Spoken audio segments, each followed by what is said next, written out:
Hello दोस्तों। तो इस वीडियो में हम बात करने वाले हैं रासायनिक अभिक्रिया के प्रकार। ठीक है, यानी कि हमने जो चैप्टर नंबर 1 की शुरुआत की थी, चैप्टर नंबर 1, इसमें हम पढ़ने वाले हैं कि रासायनिक अभिक्रिया कितने प्रकार के होते हैं। अभी तक हमने क्या क्या पढ़ा है, तो रासायनिक अभिक्रिया किसे कहते हैं, रासायनिक अभिक्रिया की ज़रूरत क्यों पड़ती है, अपने डेली लाइफ में रासायनिक अभिक्रिया को देखा था। फिर रासायनिक अभिक्रिया में जो हमें रिएक्शन होते हैं अभिकारक और उत्पाद से, तो उसमें देखा था कि अभिकारक के परमाणुओं की संख्या और उत्पाद के परमाणुओं की संख्या समान होती है किसी एक निश्चित तत्व या अवयव के लिए।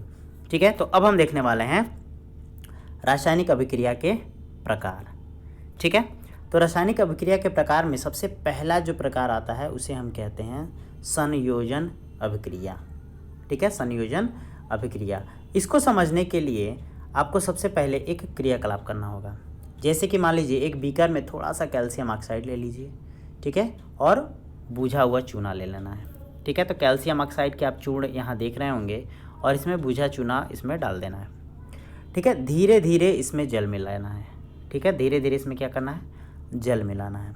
अब बीकर को स्पर्श करके हम चेक करते हैं कि क्या इसमें परिवर्तन हुआ, क्या ताप में कोई परिवर्तन हुआ।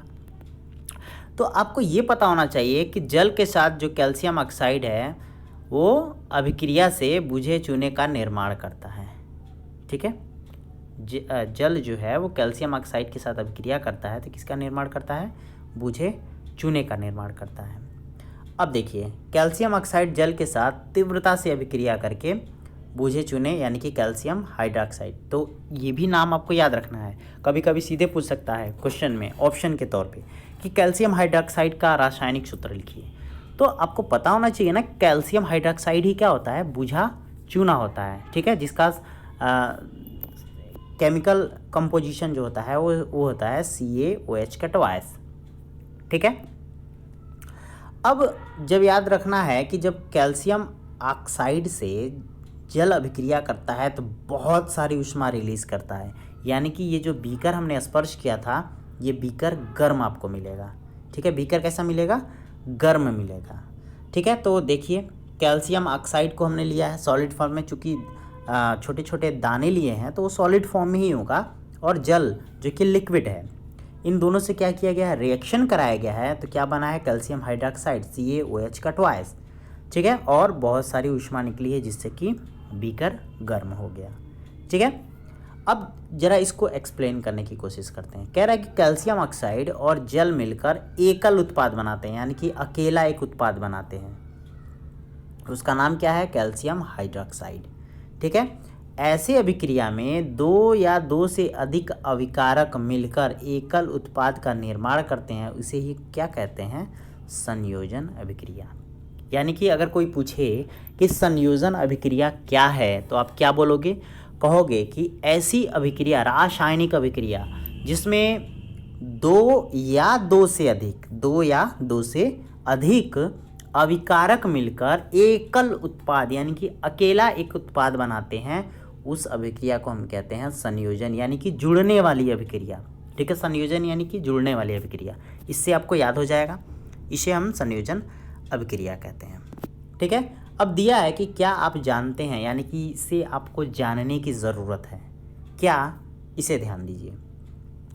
कह रहा है कि जो अभिक्रिया हमने की इसमें जो बुझा चूना है, ठीक है, विलयन का उपयोग जो होता है वो सफ़ेदी करने के लिए किया जाता है, यानी कि जो आप घर में वाइट पेंट पुट्टी लगवाते हैं, ठीक है, यही होता है बुझा चूना।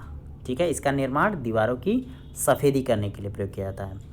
कैल्शियम हाइड्रोक्साइड वायु में उपस्थित कार्बन डाइऑक्साइड के साथ धीमी गति से अभिक्रिया करके दीवारों पर कैल्शियम कार्बोनेट की एक पतली परत बना लेता है। यानी कि अगर कोई पूछे, ये व्यवहारिक जीवन का ज्ञान है ना, इसे आपको जानने की बहुत ज़रूरत है कि अगर कैल्शियम हाइड्रोक्साइड यानी कि बुझा जो चूना है हम अगर दीवारों पर पेंट करते हैं तो इसके फ़ायदे क्या होते हैं, ये भी जानना ज़रूरी है। तो जो कैल्शियम हाइड्रोक्साइड होता है वो वायु के साथ क्या करना शुरू कर देता है, रिएक्शन करना शुरू कर देता है। ठीक है, और वायु में क्या उपस्थित होता है, तो कार्बन डाइऑक्साइड, वो दीवारों पर कैल्शियम कार्बोनेट की एक परत बना लेता है। कैल्शियम कार्बोनेट का भी आपको फार्मूला याद होना चाहिए, CaCO3। ठीक है, Ca से कैल्शियम कार्बोनेट CO3। ठीक है, कैल्शियम कार्बोनेट का क्या कर लेता है, एक पतली परत बना लेता है। सफ़ेदी करने के 2-3 दिन बाद कैल्शियम कार्बोनेट का निर्माण होता है, यानी कि तुरंत नहीं होता है आप चाहो कि लगाया बन गया लेयर, नहीं, 2-3 दिन बाद होता है। इससे दीवारों पर चमक आ जाती है। ठीक है, और यही आप देखते होंगे कि जिस दिन पेंट किया जाता है उस समय बहुत उदासी लगता है दीवारों पर, लेकिन जैसे ही जब वो सूखता है, वो बुझा चुना जो हमने पोते रहते हैं वो सूखता है तो उस दीवारों पे क्या आ जाती है, चमक आ जाती है, वो बहुत ज़्यादा वाइट दिखता है। ठीक है, और जो संगमरमर का रासायनिक सूत्र है वो भी क्या है, calcium carbonate, CaCO3, calcium carbonate. ठीक है, तो ये चीज़ आपको याद रखना है। अब ये जो हमने अभिक्रिया पढ़ी इसका रासायनिक समीकरण भी तो हमें जानना ज़रूरी है। तो CaOH का ट्वाइस एक्वा फॉर्म में, यानी कि उसका हमने क्या किया है, विलयन लिया है, घोल बनाते हैं, तभी तो दीवारों पे पेंट करते हैं। और वायुमंडल से क्या आया, तो calcium oxide, sorry carbon dioxide CO2, carbon dioxide CO2। सभी जो हमने रासायनिक उत्पादों का नाम लिया है, आप सबका रासायनिक सूत्र याद कर लीजिए, प्रैक्टिस करके लिख कर।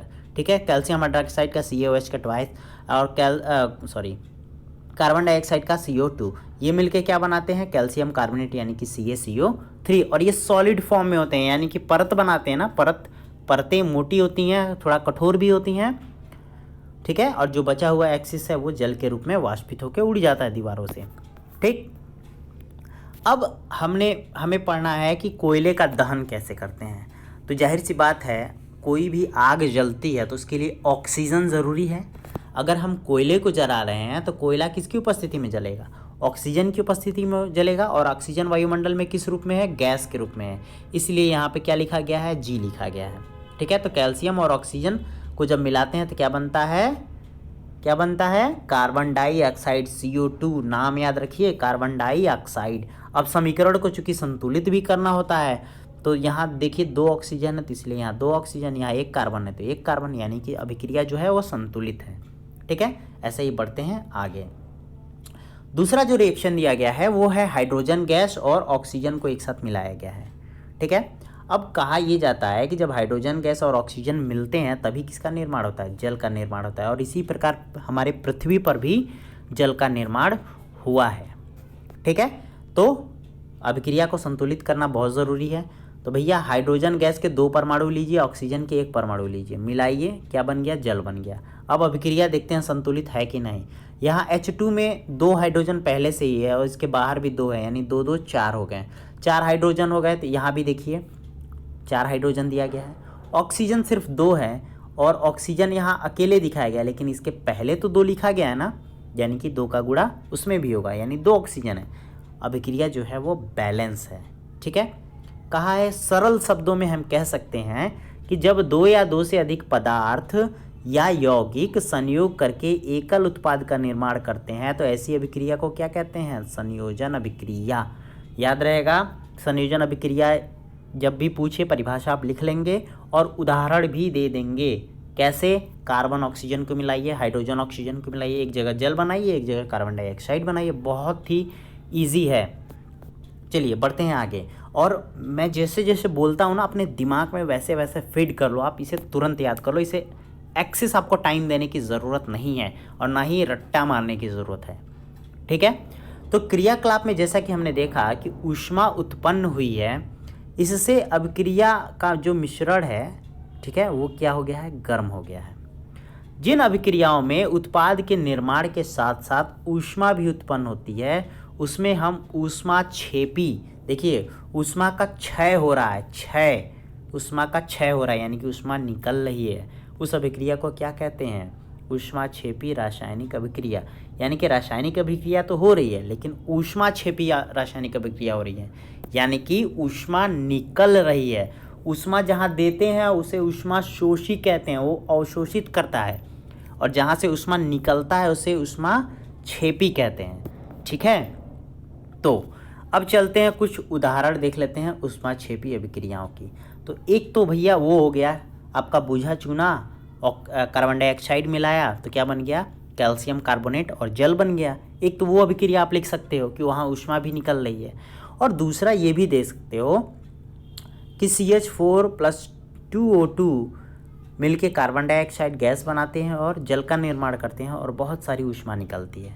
ठीक है, अब याद रखिएगा ये है मीथेन, और मीथेन को ही क्या कहते हैं, प्राकृतिक गैस। ठीक है, यानी कि मीथेन को जब आप जलाते हैं, प्राकृतिक गैस को जलाते हैं, तो गैस को जलने के लिए याद रखिएगा कोई भी चीज़ जब जलती है तो आपको ऑक्सीजन की ज़रूरत होती है, यानी कि यहाँ ऑक्सीजन होगा ही होगा, किसी भी कीमत पे होगा। यानी कि CH4 यानी कि मीथेन और ऑक्सीजन की उपस्थिति में जलाया तो यहाँ का कार्बन यहाँ के ऑक्सीजन के साथ मिलके कार्बन डाइऑक्साइड बना लिया, और ये हाइड्रोजन जो है इस बचे हुए ऑक्सीजन के साथ मिलके जल बना लिया, और इस अभिक्रिया में क्या होगी, ऊष्मा का क्षय होगा, यानी ऊष्मा निकलेगी।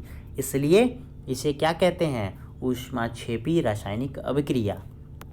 ठीक है, अब ध्यान दीजिए, बहुत ही इंपॉर्टेंट लाइन आने वाला है। श्वसन एक ऊष्माक्षेपी अभिक्रिया है। ठीक है, इसीलिए जब आप सांस लेते हैं तो आपकी सांस गर्म होती है। ठीक है, ऊष्माक्षेपी अभिक्रिया है।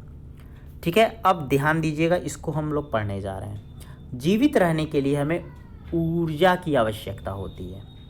यह ऊर्जा हमें कहाँ से मिलता है, तो भैया भोजन से मिलता है। पाचन क्रिया के समय जो खाद्य पदार्थ होते हैं वो छोटे छोटे टुकड़ों में टूटते हैं, जिसे डिकम्पोजिशन कहते हैं। जैसे कि चावल, आलू और ब्रेड जो होता है वो कार्बोहाइड्रेट होता है। मैंने चैप्टर नंबर 7, 6 और 8 का भी लेक्चर डाल रखा है। ठीक है, आप वहाँ से भी जाके उस कार्बोहाइड्रेट के बारे में वहाँ बहुत सारी नॉलेज ले सकते हैं। ठीक है, तो चावल और आलू और ब्रेड में क्या होता है, तो कार्बोहाइड्रेट होता है। कार्बोहाइड्रेट के प्रकार मैंने क्या बताया था, स्टार्च और मंड। ठीक है, कार्बोहाइड्रेट में स्टार्च और मंड होते हैं ना। इन कार्बोहाइड्रेट्स के टूटने से ग्लूकोज प्राप्त होता है। ठीक है, ग्लूकोज यानी कि कार्बोहाइड्रेट जब टूटता है तो क्या बनता है, ग्लूकोज बनता है, और यह ग्लूकोज हमारे शरीर की जो कोशिकाएं होती हैं उसमें उपस्थित ऑक्सीजन से मिलकर हमें क्या करता है, ऊर्जा प्रदान करता है। यानी कि कोई पूछे कि आपका शरीर ऊर्जा कैसे बनाता है तो आप कैसे एक्सप्लेन करोगे। देखो, ये समझने वाली चीज़ है। पढ़ाई सिर्फ पेपर के लिए नहीं की जाती है, पढ़ाई ऐसे की जाती है कि आप उस चीज़ को एक्सप्लेन कर सको अपने शब्दों में। यही बहुत बड़ी बात होती है। तो ध्यान से सुनना, बोलना ऐसे कि जैसे मनुष्य आलू चावल खाता है उसमें होता है कार्बोहाइड्रेट, और जैसे हम भोजन ग्रहण करते हैं वो छोटे छोटे टुकड़ों में टूट जाता है। ठीक है, और वहाँ से पाचन क्रिया के थ्रू क्या बनाता है, कार्बोहाइड्रेट बनाता है। और कार्बोहाइड्रेट में आपका ग्लूकोज होता है जो आपके विभिन्न कोशिकाओं में पहुँच जाता है। चूँकि पाचन क्रिया हो रही है तो वो विभिन्न कोशिकाओं के थ्रू होती है, एब्जॉर्ब किया जाता है ना आपकी छोटी आंत में। ठीक है, अब वो जो कोशिकाओं में जो ग्लूकोज पहुंचा है वो जो हमें सांस की प्रक्रिया के द्वारा जो ऑक्सीजन हमने पहुंचाया उससे रिएक्शन करना शुरू करता है, यानी कि अभिक्रिया करना शुरू कर देता है, और वहीं से हमको क्या मिलने लगती है, ऊर्जा मिलने लगती है। ठीक है, इस अभिक्रिया का विशेष नाम है श्वसन। यानी कि यही अभिक्रिया जो है वो श्वसन की भी प्रक्रिया है। यानी कि आप ऊर्जा लेने की प्रक्रिया को एक्सप्लेन करते करते श्वसन की प्रक्रिया को भी आपने एक्सप्लेन कर दिया। यानी कोई पूछे श्वसन की अभिक्रिया क्या है, आप बता सकते हैं, या फिर पूछे मनुष्य के शरीर में ऊर्जा का निर्माण कैसे होता है, आप बता सकते हैं। ठीक है, अब दिया है कि जिसका अध्ययन आप 6 में भी करेंगे, यानी कि ये आपको चैप्टर नंबर 6 में भी आने वाला है। तो समझते हैं, अभी हमने ग्लूकोज लिया, अब ग्लूकोज का रासायनिक सूत्र भी आपको याद होना चाहिए, C6H12O6। एक काम करिए, आप जितनी भी रासायनिक अभिक्रिया मैं जहाँ जहाँ नाम लेता हूँ फटाफट कमेंट बॉक्स खोलो, लिख डालो, आपको याद हो जाएगा यही। ठीक है, वीडियो को देखते देखते आपको लिखना है। ठीक, तो ग्लूकोज का रासायनिक सूत्र आपको याद होना चाहिए, C6H12O6 ग्लूकोज। ठीक है, और ये किस फॉर्म में होता है, एक्वा फॉर्म में होता है। हमारे कोशिकाओं के थ्रू जाएगा ना तो ठोस तो जा नहीं सकता, नहीं तो आपको दर्द होना शुरू हो जाएगा। वो लिक्विड के फॉर्म में कहीं ना कहीं से तैरते उड़ते पहुंच जाता है, और श्वसन के थ्रू हम किसको पहुंचा दिए, ऑक्सीजन को पहुंचा दिए, ये भी एक्वा फॉर्म में कन्वर्ट हो जाता है। अब जब दोनों मिलेंगे तो ढेर सारी बातें होंगी, और क्या बनेगा, कार्बन डाइऑक्साइड, जो हम क्या करते हैं, सांस के थ्रू बाहर निकाल देते हैं, और बहुत सारा जल। आप कहोगे जल बनता है तो जाता कहाँ है, तो भैया इंसान का शरीर का 70% हिस्सा किससे बना है, जल से ही तो बना है। यानी कि जो हमारे मांसपेशियां हैं, हमारी नसें हैं, हमारी त्वचा हैं, वो सभी के सभी किससे बनी है? जल से बनी है।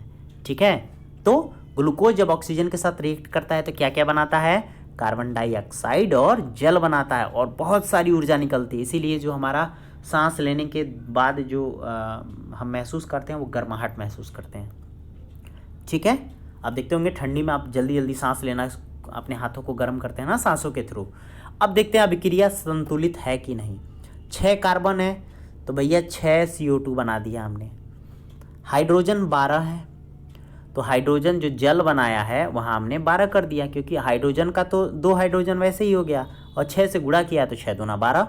ऑक्सीजन है 6 और यहाँ है 12, 6 12 6 18 ऑक्सीजन हो गए। देखिए 2 ऑक्सीजन, 6 दूना 12 ऑक्सीजन, 12 6 18 ऑक्सीजन, तो 18 ऑक्सीजन। तो यहाँ देखिए 12 ऑक्सीजन तो यहीं हो गए, 2 ऑक्सीजन और 2 छके 12 ऑक्सीजन, और यहाँ 6 और ऑक्सीजन के साथ लगाए, यानी 6 ऑक्सीजन, 12 6 18 ऑक्सीजन, यानी अभिक्रिया जो है वो संतुलित है। ठीक है, अब ध्यान दीजिएगा, जो आप साग सब्जियां अपने खेतों में फेंक देते हैं, जो वेस्ट मटेरियल के रूप में फेंकते हैं, तो वो जो कंपोस्ट बनता है ना, जो हम खाद के रूप में इस्तेमाल करते हैं, ये भी एक ऊष्माक्षेपीय अभिक्रिया है। ठीक है, ये भी एक क्या है? ऊष्माक्षेपीय अभिक्रिया है। तो इसको आप खुद सोचो कि जो हमें मीथेन गैस, जो अभी हमने इसके ऊपर प्राकृतिक गैस जो है दहन किया है, तो वो हमारे पृथ्वी के अंदर से कैसे मिलता है? बहुत साल पहले जब आपका आइस एज आया होगा, या फिर सुनामी, भूकंप वगैरह पहले भी आया हुआ करते थे, तो जो पेड़ पौधे बहुत हज़ारों सालों से हमारे ज़मीन के अंदर दबी पड़ी हैं, वही क्या होती हैं? विघटित होकर गैसों में धीरे धीरे कन्वर्ट होती रहती हैं, और उसमें से गैस निकलते रहता है। ये अभिक्रिया भी क्या होती है? ऊष्माक्षेपीय अभिक्रिया होती है। आप समझ गए होंगे। ठीक है, अब दिया गया है क्रियाकलाप। ठीक है, किसके लिए? वियोजन या अपघटन की अभिक्रिया के लिए। अभी हमने किसको पढ़ा? संयोजन की अभिक्रिया पढ़ा, यानी जुड़ने की अभिक्रिया पढ़ा। अब अपघटन यानी कि टूटने की अभिक्रिया की बात करेंगे, यानी कि वियोजन अभिक्रिया की बात करेंगे। तो इसको पढ़ते हैं हम अगले वीडियो में।